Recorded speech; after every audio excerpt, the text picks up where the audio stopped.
রব্বুল আলামিন বলেন ওয়ালা তাকরাবুজ জিনা ইন্নাহু কানা ফাহিশাতাও ওয়া সাআ সাবিলা। আল্লাহ পাক বলেন লা তাকরাবুজ জিনা, জিনার আশেপাশেও যেতে পারবা না। কল্যাণমূলক রাষ্ট্র গঠন করার দফা বলতেছে। 2-4 মিনিট আমাকে একটু সময় দেন, কারণ আগামী জুমায় শবে বরাতের শাবানের আলোচনা করতে হবে। এই দফাটা শেষ করে দিই। ওয়ালা তাকরাবুজ জিনা, জিনার আশেপাশেও যেতে পারবা না, ব্যভিচারের আশেপাশেও যেতে পারবা না, পরকীয়ায় আসক্ত হওয়া তো দূরের কথা, তার কাছেও যাওয়ার কোনো অনুমতি। অথচ যত এলিট শ্রেণী, পরকীয়া সবচেয়ে সেখানে বেশি। পুরুষ একদিকে, নারী আর একদিকে, তাদের ঘরে কোনো শান্তি নেই। যারা পরকীয়ায় লিপ্ত তাদের উপর সবসময় লানত কার পড়ে? কথা বলেন, কার পড়ে? ওয়ালা তাকরাবুজ জিনা ইন্নাহু কানা ফাহিশাতাও ওয়া সাআ সাবিলা।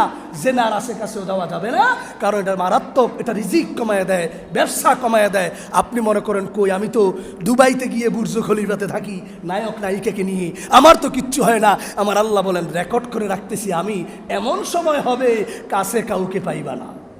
কিবা এরকম হাজার প্রমাণ আছে না? না, রেকর্ড কার কাছে আছে? কথা বলেন, কার কাছে আছে?